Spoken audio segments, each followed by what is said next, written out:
चाहता हूं कि पाकिस्तान में, क्योंकि ये वनडे क्रिकेट है, 50-50 है, किसको फेवरेट माना जा रहा है? अच्छा, सो ऑनेस्टली मतलब अगर आप मुझसे भी पूछे, और मैंने तो यहाँ पर भी जो बहुत सारे ओपिनियंस जो गैदर किए, लगता है कि ये जाहिर है सबकी ख्वाहिश है। आपकी ख्वाहिश होगी इंडिया जीते, राइटली सो। हमारी ख्वाहिश होगी पाकिस्तान जीते, राइटली सो। लेकिन मुझे ऐसा लगता है कि एक अरसे बाद बहुत बिल्कुल मेरिट पे भी देखा जाए, अपने बायसेस को साइड पर रखे भी, तो भी पाकिस्तान फेवरेट लगती है। It was always our bowling versus your batting. लेकिन पाकिस्तान की बैटिंग साइड ने रिसेंटली जिस तरह परफॉर्म किया है, फिर पिछली 6 में से 5 सीरीज जीती हैं, तो इसलिए मुझे ऐसा लगता है कि पाकिस्तान फेवरेट है। अगर आप मुझे इजाजत दें तो मैं यहाँ पर अपने पैनलिस्ट से पूछता हूँ और फिर आप वहां पर जी, पूछिए, जी, जी। ताकि मैं यहीं से भी डिबेट का आगाज करें। यूनुस खान, आपके ख्याल में, ख्वाहिश तो जाहिर है सबकी होगी पाकिस्तान जीते, लेकिन आपके ख्याल में फेवरेट कौन है अगर वैसे भी देखा जाए तो? बिल्कुल ऐसा ही है। हम सब चाहते हैं कि पाकिस्तान जीते, इसी तरह इंडिया में वो सब चाहेंगे लोग इंडिया चाहते हैं जीते कि इंडिया जीते, जैसे आपने कहा। सही। लेकिन देखिए, इंडिया और पाकिस्तान का मैच जब भी शुरू होता है ना, तो फेवरेट कोई भी नहीं होता। ये मैं आपको पहले बता रहा हूँ। ऑन डी डे कोई ना कोई ऐसी परफॉर्मेंसेज आती है जो कि सरप्राइज आपको, होती हैं। लेकिन लास्ट जो मैच खेला, फ्रॉम नोवेयर विराट कोहली बहुत ज़बरदस्त प्लेयर हैं, बहुत सारी परफॉर्मेंसेस की, और ख़ास तौर पे जिस तरह अगेंस्ट पाकिस्तान उनकी परफॉर्मेंसेस हैं वो अमेजिंग है। और एक ठीक। ऐसा मैच वो इंडिया को जिता गए जो कि नामुमकिन लग रहा था। सही है। तो मेरे ख्याल से हमें इससे लर्न करना चाहिए कि ये जो पाकिस्तान और इंडिया का मैच शुरू होने जा रहा है वो 50-50 पे बट ही विच है। Team has a better chance? अगर मैं आपसे कहूं नहीं किसी नहीं, एक टीम को दोनों टीम 51% नहीं, कहते हैं, नहीं, मैं एज अ पाकिस्तानी तो मैं चाहूंगा कि पाकिस्तान टीम जीते, और मैं हमेशा बट ये बात मेरिट पर करता आप हूं। समझते हैं कि इट इज एग्जैक्टली नहीं, 50-50? बिल्कुल okay, equal Kamran, equal Kamran, chance है दोनों सही टीम के है। पास। दोनों टीमें बैलेंस है। हाँ, हाँ। और इंडियन टीम में थोड़े से मसाइल है इंजरी के, कमबैक भी हुए हैं। हाँ। और थोड़ा एक कॉम्बिनेशन, बैटिंग ऑर्डर सेटल नहीं है, मिड ऑर्डर सेटल नहीं है। पहले 3 बैट्समैन बड़े ज़बरदस्त फॉर्म में है। सही है। तो उन तीनों पे बहुत ज़्यादा डिपेंड कर रही होगी बैटिंग लाइनअप। हमारी बॉलिंग अच्छी है, तो उस बीइंग पाकिस्तानी, जैसे यूनुस भाई ने बताया, आपने कहा, हम चाहेंगे कि पाकिस्तान अच्छा परफॉर्म करे। लेकिन 2019 के बाद ओडीआई पहला मैच इंडिया के साथ होने लगा है, जी हाँ, तो जी एज हाँ। इंडिया को भी है। वो जीते हुए वर्ल्ड कप का मैच तो इतना इजी नहीं होगा। दोनों टीमों का मैच हो तो मैं भी यही कहूंगा कि 50-50, किसी एक को फेवरेट नहीं कह सकते बीइंग पाकिस्तानी। हमें लेकिन ख्वाहिश आपका है भी ख्याल है कि इट इज एग्जैक्टली 50-50? ओके, तो मैच आसिफ भाई अच्छा होगा, हाई 50-50 है, या किसी एक टीम को आप 51, 61, 71 दे सकते हैं? नहीं, एक तो पहली बात ये कि सब कह रहे हैं फेवरेट, और ये अगर मेरा टाइम होता तो सबको पता है कि हम ही फेवरेट होते। इस वक्त जाके कुछ जो है वो सिलसिला शुरू हो गया है। बट आई थिंक टीमें दोनों बैलेंस है, और थोड़ा सा एज ज़रूर जाता है उनके पास के उनके पास बैकअप भी है और कुछ और भी चीज़ें। बट आई थिंक जो विक्ट्रीज पाकिस्तान इस वक्त ले रहा है, जी हाँ। और नज़र आ रहा है सब कुछ, और सबका फोकस तो बाबर पे ज़रूर है। सही है। मगर हमारे पास और भी बहुत Surprises हो तो सकते हैं। इसे किसी वक्त भी इफ्तिखार सरप्राइज ने कर एक surprise सकते दिया हैं, against और नेपाल। डेफिनेटली इंडिया को खौफ होगा डेफिनेटली। तो विक्रांत जी, यहाँ पर स्टूडियो का ये माहौल है, मैंने जसारत की है, मैं 50% से ज्यादा समझता हूँ पाकिस्तान को जेन्युइनली, लेकिन यहाँ बाकी मेहमान समझते हैं 50-50। खास मैं वही, देखिए वसीम भाई, वही होता है ना कि हम और आप तो शाकीन है ना, हम और आप तो फैंस हैं, हम तो दिल से बात करते हैं। लेकिन मैं आपको टोकना चाहूंगा कि आपने कहा पाकिस्तान, लेकिन यूनुस भाई ने कहा 50-50, कामरान भाई ने कहा 50-50, हल्का सा उन्होंने इंडिया की बात की वनडे क्रिकेट में, और तौसीफ अहमद साहब ने तो इंडिया बोला है। लेकिन अब मैं, अगर आपकी इजाजत हो तो यहां से शुरू करूं। जी प्लीज प्लीज प्लीज। सनी भाई, पहला सवाल आप ही से, क्योंकि नया गेम भी आपने खेलना है। तौसीफ भाई ने बड़ी अच्छी बात बोली कि उनके जमाने की अगर बात होती, जहां आप और मदन जी भी उस टीम के खिलाफ खेलते थे, तो कहते शायद हालात डिफरेंट होते। लेकिन आज अगर India versus Pakistan one day cricket, again इसमें कोई शक नहीं कि पाकिस्तान एक मैच खेल गया है, बड़ी जीत उनको मिली। अब होता ना पॉइंट्स टैली पे आपके पॉइंट्स आ जाएं, बाबर का 150 आ गया, इफ्तिकार ने 100 बना दिया।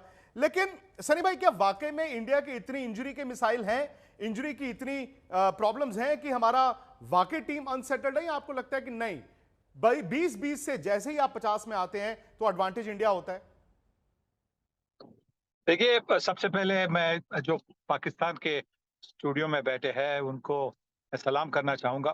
पर जो मैंने बात सुनी पाकिस्तान के स्टूडियो में, जहां पे 50-50 कहते हैं, मुझे भी वैसा ही लगता है कि ये जो मैच होगी, पहली मैच होगी, वो 50-50 होगी। पर शायद शायद पाकिस्तान थोड़े फेवरेट होंगे, सिर्फ एक ही कारण के लिए, और ये कारण है कि वो उन्होंने अब तक काफी मैचेस खेले। अभी अभी अफगानिस्तान के खिलाफ जी। वो उन्होंने एक श्रृंखला खेली है, अब वो नेपाल के खिलाफ वो एक मैच खेलकर वो एक रिदम में बन गए। भारतीय टीम की ये पहली मैच होगी। पहले मैच के बाद में जब आपको प्रैक्टिस मिलती है, आप थोड़े से, जैसे कि हम कहते हैं ना, यूज्ड टू हो जाते हैं सारा एटमॉस्फेयर को और पिच को, कंडीशन को, तो उसके बाद में कहानी कुछ अलग बन सकती है। पर पहले मैच में मैं ये कहूँगा कि शायद पाकिस्तान थोड़े से फेवरेट है। और मदन जी, ये अरसे बाद ऐसी चीज होगी जो सनी भाई ने बात की है कि चूंकि पाकिस्तान खेलता आ रहा है और एक ही तकरीबन टीम के साथ खेलता आ रहा है, उनको पता था हमारी ये 11 है, भारत आज भी बैलेंस को ढूंढ रहा है। तो पहले मैच में पाकिस्तान, नॉर्मली क्या होता है, चैंपियंस ट्रॉफी पहला मैच इंडिया जीता, लेकिन पाकिस्तान की टीम डेंजरस हो जाती है अगले मैच में, वो फाइनल जीते। उसके बाद अगर आप एशिया कप की बात करें, इंडिया पहला मैच जीता, लेकिन फिर पाकिस्तान ने आके इंडिया को मारा। पिछले साल भी वर्ल्ड T20 देखें, इंडिया पहला मैच जीता। तो क्या वाकई में अब चूंकि इंडिया वनडे क्रिकेट अपने पूरी 11 के साथ नहीं खेला, तो वो जो एक एडवांटेज भारत के पास होता था वो न्यूट्रलाइज हो चुका है? नहीं, देखिए, एक तो सबसे पहले बात है कि जो सनी भाई ने बात की कि वो इंडिया पहला मैच खेल रही है, क्योंकि पाकिस्तान ने एक मैच खेल चुके हुए हैं, वो उनको थोड़ा सा मैं समझता हूँ कि एडवांटेज जरूर होगा। बाकी देखिए, ये पाकिस्तान इंडिया के मैचेस जो है, ये अगर आप 50-50 के ऊपर रखें तो ज़्यादा बेहतर है, पास में ना जाएं तो ज़्यादा अच्छा है, क्योंकि ये भी एक क्योंकि हर दिन जो है नया गेम होता है, उसमें कुछ भी हो सकता है। बाकी रही, देखिए, ये जो इंजरी की बात कर रहे हैं, इंजरी देखिए, जब आपकी टीम जब सेलेक्ट होती है तो वही प्लेयर सेलेक्ट होते हैं, वही प्लेयर कहते हैं जो बिल्कुल टोटल फिट हो। इससे पाकिस्तान के अगेंस्ट खिलाफ कोई भी जो कैप्टन है या कोच है वो कभी इतना चांस नहीं लेगा। हाँ, एक श्रेयस अय्यर ही एक ऐसा खिलाड़ी है जो कि वापसी कर रहा है, बट उसने मैचेस खेल के आ रहा है पीछे से, और उन्होंने रन भी बनाए हैं जो भी उन्होंने। तो प्रैक्टिस मैचेस खेले अच्छा, हैं ठीक ना है, वो। प्रैक्टिस मैचेस खेले, बट उसको एक्सपीरियंस तो है पीछे। तो ये जो है, ये एक एडवांटेज तो है उसको। बट हमारी टीम जो है ना, काफ़ी सेटल टीम है, और मैं समझता हूँ कि तजुर्बे के लिहाज से तजर्बे के लिहाज से। बट पाकिस्तान ने, पता क्या हुआ है, पाकिस्तान ने 1-2 साल में बहुत मैच्योरिटी दिखाई है बैटिंग ने, ये बहुत मैच्योरिटी। बॉलिंग तो उनकी अच्छी रहती थी, बट अब उन्होंने 2-3 साल, अगर आप देखें कल वाला मैच भी अगर देखें, उन्होंने काफ़ी मैच्योरिटी, चाहे नेपाल की बॉलिंग लाइनअप हो, पर उन्होंने लास्ट 10 ओवर में 150 रन बनाए हैं। बिल्कुल। तो उन्होंने गेम को चलाया है और गेम को बड़ी अच्छी तरह से सूझबूझ से उन्होंने बैटिंग किया है। ये थोड़ा सा जब आप मैच खेल लेते हैं ना, तो आपको आइडिया हो जाता है। बट हमारे पास जो है सारे एक्सपीरियंस खिलाड़ी हैं, देखते हैं। सर मैं आपसे एक सवाल, उसके बाद मैं चाहूंगा वसीम भाई, आप भी सनी भाई से, मदन जी से, हरभजन सिंह किसी भी मोमेंट हमारे साथ जुड़ सकते हैं। आपकी एक बात है, आप कहते हैं जब टीम चुन ली जाए तो कोई जिरा, कोई बहस नहीं होनी चाहिए, लेकिन सनी भाई उस वक्त जब इंजर्ड प्लेयर्स को लिया गया, अचानक से कह दिया गया कि केएल राहुल फिट नहीं है, वो जा भी नहीं रहे हैं श्रीलंका, वो 2 मैच के बाद जाएंगे। अचानक से विकेट कीपिंग, अगर आप ईशान किशन को विकेट कीपिंग कराते हैं तो फिर यह कहा जाता है यार ईशान किशन तो ओपन कर सकते हैं। तो क्या आप ईशान किशन को ओपन करा के रोहित, शुभमन या विराट में से किसी को 4 खिलाएंगे, या आप जी हाँ, कहेंगे बिल्कुल। नहीं, जो 1, 2, 3 है वो वैसे ही रहे, ईशान 5 खेले? देखिए, हमें ये भी याद रखना चाहिए कि ईशान किशन ने जब लास्ट ईयर डेब्यू किया था वनडे क्रिकेट में, तो उन्होंने वहां पे दोहरा शतक भी लगाया था, तो वो ओपन कर सकते हैं। क्या ये भारतीय टीम उनको ओपन करने देगी, ये अलग सी बात है। शायद वो उनको फिनिशर का रोल भी दे सकते हैं, क्योंकि शुभमन गिल और रोहित शर्मा की एक जोड़ी जम गई है ओपनिंग बल्लेबाजी के लिए। टेस्ट के फॉर्मेट में, वनडे के फॉर्मेट में भी काम आ सकती है। नंबर 3, ईशान किशन जो खेलेंगे वो जरूर खेलेंगे, क्योंकि केएल राहुल तो श्रीलंका नहीं जा रहे जी। तो मुझे लगता है कि शायद ईशान किशन का इस्तेमाल होगा, तो वो फिनिशर के नाते नंबर 5 या नंबर 6 पर। हरभजन सिंह भी है हमारे साथ, और बज्जू ने तो हालिया क्रिकेट खेली भी है, कई वर्ल्ड कप में जीत का आप हिस्सा भी रहे। तो आपसे मैं ये जानना चाहूंगा कि अच्छा, वो जो हमेशा से आवाज आती है Shaheen Shah Afridi, left arm fast bowler against India के सलामी बल्लेबाज, वो लेफ्ट आर्म फास्ट बॉलर का गेंद अंदर आते एक कमजोरी है, क्या वो वाकई बहुत बड़ा फैक्टर है, ये भारतीय बल्लेबाजों के जहन में खेल रहा होगा? देखिए, 2 नए गेंद है, और 2 नए गेंद मतलब शाहीन के पास नई गेंद रहेगी, और नई गेंद के साथ देखिए उनका बॉल अगर अंदर की तरफ चला तो फिर किसी भी बल्लेबाज को वो परेशानी में डाल सकते हैं। पहले हमने देखा है कि रोहित शर्मा बहुत आउट हुए हैं अंदर आती हुई गेंदों पे, और हाल फिलहाल में सब कह रहे हैं कि वो अब उन्होंने वो अपना पैर जो है वो थोड़ा सीधा डालना शुरू किया। पर जब देखिए शाहीन की जो पेस है, उससे अगर वो उनको स्विंग मिला तो फिर वो किसी भी बल्लेबाज को जो है वो परेशानी में डाल सकते हैं और आउट कर सकते हैं, और बहुत ध्यान से खेलना चाहिए। उनके खिलाफ बल्लेबाजी शुरुआती ओवरों में विकेट नहीं चटकाने हैं। वही असर कुछ हुआ था जब पहले एशिया कप हुआ था। अगर दुबई की बात करें, वर्ल्ड कप की बात करें, तो वही अंदर आती हुई गेंदों पे हमेशा जो है वो बल्लेबाजों ने गच्चा खाया। तो इस बार जो है वो कोशिश ये करनी है कि पैड पे बॉल लगने नहीं देना है, और नया गेंद अगर एक बार निकल जाता है तो फिर पाकिस्तान के पास देखिए सिर्फ और सिर्फ फास्ट बॉलिंग है जो बहुत अच्छी है। पर इन विकेटों के ऊपर जो थोड़ी सी थकी हुई विकेटें हैं, यहाँ पे गर्मी काफी ज्यादा है, बल्लेबाजी जो है करनी आसान होगी। स्विंग अगर नहीं मिला तो फिर बल्लेबाजी जो है वो आसान होगी, पर नए गेंद के साथ थोड़ी सावधानी जो है वो शाइन के खिलाफ बरतनी पड़ेगी। रोहित और विराट, क्योंकि मैं भज्जू ये वर्ल्ड कप के लिहाज से भी देख रहा हूं ना, एशिया कप के इस मुकाबले से शुरू होके खत्म नहीं हो जाएगा, ये तो शुरू हो रहा है, ये आगाज है, ये 2.5 महीने की क्रिकेट है। तो रोहित शर्मा, विराट कोहली, इनसे क्या उम्मीद की जाए? देखिए उनसे एक्सपेक्टेशंस सिर्फ और सिर्फ ये है कि बतौर सीनियर खिलाड़ी जो है they must play at their best, क्योंकि उनसे बल्लेबाजी के साथ साथ जो वो मैदान पे जिस तरीके से कप्तानी करेंगे वो बहुत मैटर करती है। Virat Kohli as a senior खिलाड़ी, as someone who is very well respected in the team, तो बहुत कुछ निर्भर रहेगा कि इन दोनों की फॉर्म कैसी, इनके बल्ले से कितने रन बनते हैं और ये किस लिहाज की क्रिकेट खेलते हैं, क्योंकि ये टोन सेट करना बहुत जरूरी है। मैं बार बार कह रहा हूँ कि ये एशिया कप को आप सिर्फ एशिया कप की तरह न देखें, क्योंकि ये एक ऐसा टूर्नामेंट है जो आपको सेट करना है टोन की भारत ने किस लिहाज का वर्ल्ड कप खेलना है। यहाँ से 50 ओवर की क्रिकेट किस तरीके से होगी, अगर उनको 3 भागों में बांटेंगे या फिर वो ये देखेंगे सिर्फ और सिर्फ पावर प्ले में ताबड़तोड़ बल्लेबाजी करेंगे, उसके बाद वो एंकरिंग वाला रोल जो है वो विराट करेंगे, पर उनके इर्द गिर्द जो खिलाड़ी हैं वो मारते चले जाएंगे। वो 350 के बाद 350 के ऊपर तो आपको कोशिश करनी चाहिए कि हर बार निकलना है। क्या वो गेम प्लान है या नहीं टीम इंडिया का, ये इस एशिया कप से काफी कुछ जो है वो साफ होगा। और उम्मीद करते हैं ये दोनों खिलाड़ी रोहित और विराट कोहली जो है बल्ले के साथ भी रन बनाएंगे, और टीम को जब फील्डिंग टीम कर रही है तो वो ऊर्जा जो है ना टीम की बनाए रखेंगे, ताकि वो एक टीम जुट होके खेले। लेकिन जब भारत पाकिस्तान आमने सामने होते हैं, एक तो यह देखा जाता है कि कागज पर टीम भारी कौन सी है, लेकिन उससे ज्यादा यह देखा जाता है कि हालिया फॉर्म, पल्स वो किसके साथ। एक तो ईशान किशन लेफ्ट हैंडर है, दूसरा आप रविंद्र जडेजा को भूल रहे हैं। जरूरत पड़ने पर रविंद्र जडेजा को भी आप भारत ऊपर बैटिंग करा सकता है। मुझे तो यह लगता है कि हो सकता है कि वहां पर चूंकि टर्निंग आपको सरफेसेस मिलती हैं, बड़ी पॉसिबिलिटी मुझे यह भी दिखती है कि हो सकता है अक्षर पटेल, जडेजा और कुलदीप ये तीनों खेलें। तो अक्षर पटेल भी लेफ्ट हैंडेड पिंच हिटर के तौर पर इस्तेमाल हो सकते हैं, और जडेजा तो भाई फुल फ्लेजेड बल्लेबाज हैं ही। बाबर वर्सेस विराट, क्योंकि देखिए ये एक इरा के प्लेयर्स नहीं थे। विराट ने पहले स्टार्ट किया, बाबर बाद में आए। बाबर अब हर रोज 100 बनाते हैं, जो विराट भी किया करते थे। बट आज भी यूनुस भाई अगर आपसे मैं पूछूं ये विराट वर्सेस बाबर डिबेट आप किस तरह से देखते हैं, और बाबर इस कप्तान के तौर पे, एक बल्लेबाज के तौर पे उनके लिए अगले 2.5 महीने कैसे हैं, और यही सवाल विराट द बैट्समैन के लिए अगले 2.5 महीने कैसे हैं? मेरे ख्याल से इस वक्त विराट कोहली की अगर मैं बात करूं तो उनको ज्यादा एज है इस वक्त, वो इसलिए कि वो कैप्टन नहीं है इस वक्त।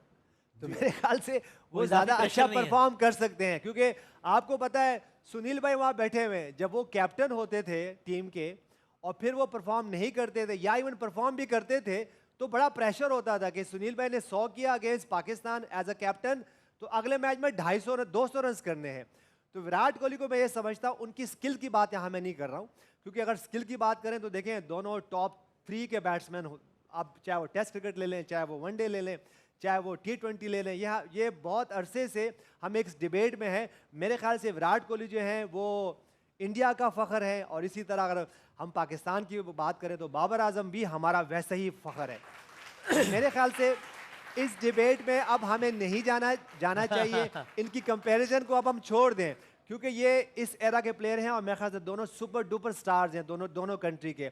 लेकिन मैं समझता हूँ कि विराट कोहली के लिए एक अच्छा पॉइंट ये है कि वो इस वक्त कैप्टन नहीं है, अपनी टीम पे अपनी बैटिंग पे फोकस कर सकते हैं। और जब आपके पास ठीक है आप एक टॉप के प्लेयर हो, अगर आपके ऊपर कैप्टनसी का थोड़ा सा प्रेशर ना हो तो आप अच्छा परफॉर्म कर सकते, जैसे उन्होंने अभी ऑस्ट्रेलिया में किया। तो मेरे ख्याल से, और इसी तरह अगर लास्ट जब यूएई में खेल रहे थे तो वो कैप्टन थे और उन पे प्रेशर था, तो उनसे इंडिया बहुत जल्द उस इवेंट में बाहर हो गया था। तो मेरे ख्याल से मुझे लगता है कि थोड़ा सा प्रेशर बाबर आजम पे अपनी कैप्टनसी की वजह से, अपने होम एडवांटेज की वजह से, क्योंकि एशिया कप भी पाकिस्तान होस्ट कर रहे हैं, 2 गेंद का मैच यहाँ शायद नहीं हो, लेकिन मेरे ख्याल से विराट कोहली थोड़ा सा जो उन पर प्रेशर कम होगा अब इस वक्त। विक्रांत अगर मुझे इजाजत है मैं इसी से जुड़ा सवाल अगर सुनील भाई से कर सकूं, यही बाबर और विराट को लेके, जो कि जाहिर है बड़ा ये हॉट फेवरेट टॉपिक है ना ये दोनों ममालिक का। तो सुनील जी आप क्या कहेगा? जाहिर है आज की तारीख में जब हम बात करते हैं तो ओडीआई रैंकिंग्स में नंबर 1 प्लेयर बाबर है, पाकिस्तान के 3 बैट्समैन है टॉप 5 में, रीसेंट परफॉर्मेंसेस, यानी अभी हाशिम आमला का उन्होंने रिकॉर्ड तोड़ा है कम मैचेस में ज्यादा सेंचुरीज करने का, हर दूसरे मैच में 50 कर रहे हैं वो। तो आपके ख्याल में जब ये 2 तारीख को दोनों टीम्स मैदान में उतरेंगी तो ज्यादा तवक्कुआत कौन सा मुल्क होगा कि वो जस्टिफाइड हो कि वो बाबर या विराट से वो तवक्कुआत रखे? आप क्या कहिएगा बाबर वर्सेस विराट की डिबेट में? मैं यही कहूंगा कि जब तक दोनों जो 2 खिलाड़ी जो आप कंपेयर कर रहे हैं वो एक टीम के लिए नहीं खेल रहे हैं तो उनकी कंपैरिजन हो ही नहीं सकती। अगर दोनों एक ही टीम के लिए खेलते हैं और जो ऑपोजिशन है, दूसरी ऑपोजिशन है, उनके खिलाफ खेलते हैं तो फिर कंपैरिजन बन सकती है। फिर कंपैरिजन बन सकती है कि सेम अटैक के खिलाफ, सेम कंडीशंस के खिलाफ उन्होंने कितनी विकेटें ले ली, कितने रन बनाए।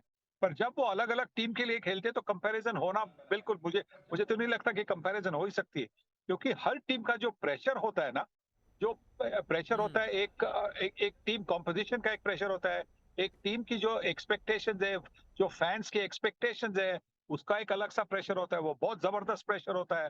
तो वो अलग अलग होता है और वो अलग जिस तरह से कौन किस तरह से सह जाता है वो भी मतलब Right. अलग होता है। हाँ। और मुझे इसीलिए लगता है हमेशा कि जब आप किसी की बात करते हैं कंपैरिजन की, तो दोनों एक ही टीम के लिए खेलना चाहिए। तो अगर वो दोनों एक ही टीम में खेलते हैं तो फिर आप कंपैरिजन कर सकते हैं। अच्छा, और सुनील जी ये जो पर ठीक मैं है, यही इस पर आपका कहूंगा कि जवाब आ गया। दोनों और ये जो बाबर और रिजवान की जोड़ी है, जाहिर है ये वैसे भी अच्छा परफॉर्म करती रही है, और ये जो मतलब जाहिर है एक हमारी हिस्ट्री भी वो 153 फॉर नन, वो तो हमें याद रहता है हमेशा। तो आप ये बाबर और रिजवान का ये ओपनिंग पेयर, इसके बारे में क्या कहेगा सुनील जी? फिर मैं मदन लाल जी की तरफ कुछ बॉलिंग के बारे में पूछता हूँ। मदीपा जी सुनील सर। हाँ, आप जवाब दे। आपको पूछा है, ओपनिंग गेंदबाज है आप। नहीं मैं आपसे सवाल पूछा, उन्होंने ये नहीं सर, ये मैं चाह रहा हूँ ये आप बताइए, फिर मैं मदन साहब की तरफ बॉलिंग का पूछेंगे। अच्छा। उसके बाद आप इसका जवाब दीजिएगा, फिर मदन जी की तरफ आएंगे। ये जो ओपनिंग पेयर है बहुत बहुत बढ़िया ओपनिंग पेयर है, क्योंकि दोनों एक ऐसे खिलाड़ी है जिनको सेट होने में टाइम ही नहीं लगता। वो पहले दूसरी ओवर से वो बड़े शॉट्स खेल सकते हैं।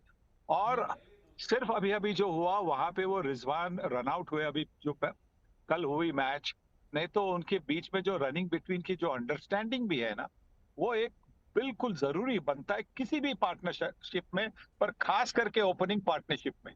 तो वो उनकी जो अंडरस्टैंडिंग वो बहुत जबरदस्त अंडरस्टैंडिंग है और इसी की वजह से वो एक दूसरे को संभल सकते हैं। कभी कभी ऐसा होता है कि किसी का फॉर्म अच्छा नहीं हो, किसी का रिदम नहीं अच्छा हो, तो ये दोनों जिस तरह से एक दूसरे को संभालते हैं, जिस तरह से रनिंग बिटवीन द विकेट्स करते हैं। देखिए, मैं इंडियन हूं पर उनको देखने में मुझे बहुत मजा आता है जिस तरह से वो खेलते हैं वो।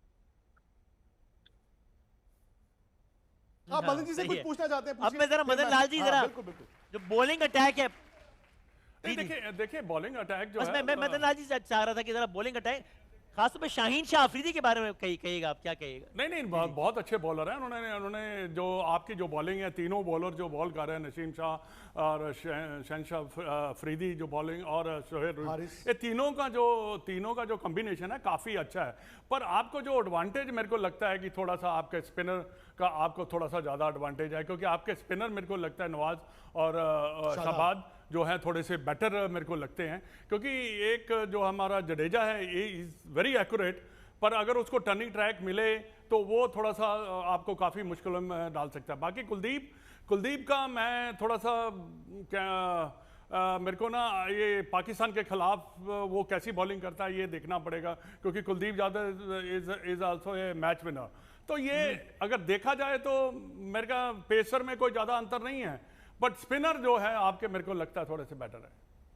नहीं, मुझे तो ये लगता है कि यूनुस भाई शायद पाकिस्तान का बैलेंस है वो, क्योंकि आपने 5 आउट एंड आउट अगर विकेट टेकिंग बॉलर्स खिलाए हैं तो आपको कॉन्फिडेंस कहाँ मिलता है? क्योंकि शादाब बैटिंग कर लेते हैं, क्योंकि नवाज बैटिंग कर लेते हैं, शाहीन शाह अफरीदी, नसीम शाह भी कहते हैं कि लास्ट ओवर में मैं 11 रन बना दूंगा। और मुझे लगता है कि ये टेम्पलेट शायद उस तरह का टेम्पलेट है जहां पर आप ऑस्ट्रेलिया की तरह सोच रहे हैं कि हमें out and out fast bowler चाहिए, स्पिनर चाहिए, विकेट लेने वाला।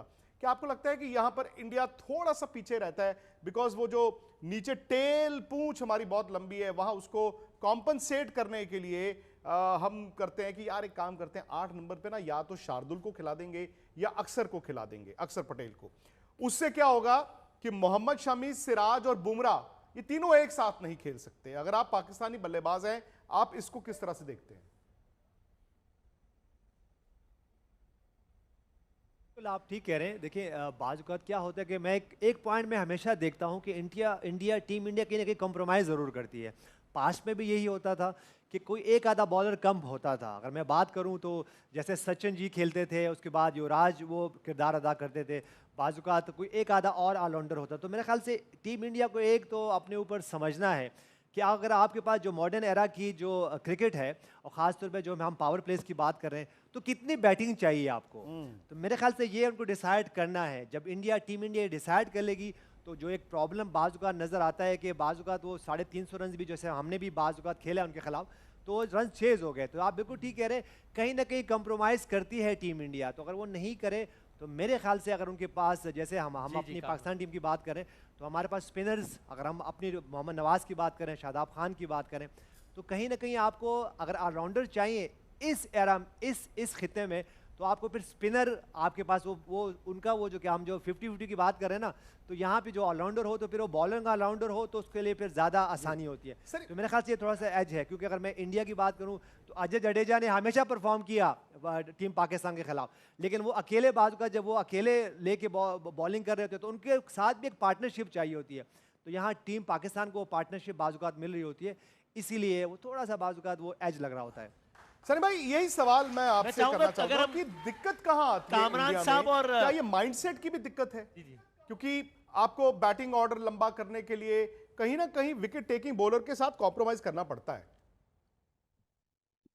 देखिए, विकेट टेकिंग बॉलर के साथ कॉम्प्रोमाइज आपको अगर करना हो तो T20 में आप कर सकते हैं। पर आप जब 50 ओवर की बात करते हैं, जहाँ पे कोई भी गेंदबाज है वो 10 ओवर कर सकता है, तो 10 ओवर मतलब कभी कभी टेस्ट मैचेस में आप 15 ओवर में 12, 13, 15 ओवर में आप 4-5 विकेटें लेते हैं और उसी से मैच बदल सकते हैं, आप मैच पर इम्पैक्ट ले आ सकते हैं। तो मुझे लगता है कि जो कॉम्प्रोमाइज करना होता है तो वो तो T20 के लिए कर सकते हैं, क्योंकि T20 में बॉलर को 5 और 4 विकेटें लेने का इतनी सारी ओवर्स नहीं मिलती। पर हाँ, जरूरी है कि अगर आपके पास ऑलराउंडर हो, अगर आप भारतीय टीम जो सफल हो चुकी है अभी इसके पहले, उनकी तरफ अगर आप देखेंगे, उनकी टीम पर आप नजर डालेंगे, तो आपको ये देखने मिलेगा कि उन टीमों में बहुत जबरदस्त ऑलराउंडर्स थे। आप 1983 टीम की देखिए, 85 की टीम देखिए, कितने सारे ऑलराउंडर थे। मतलब नंबर 6, 7, 8 पर ऐसे ऑलराउंडर थे। मदन जी भी थे हमारी टीम में, दोनों टीमों में, 83, 85 की टीमों में। कपिल देव थे, मोहिंदर अमरनाथ थे। तो आपके पास अगर ऑलराउंडर हो तो फिर ये सारी जो आपको कॉम्प्रोमाइज की बात करनी होती है ना, वो नहीं होती।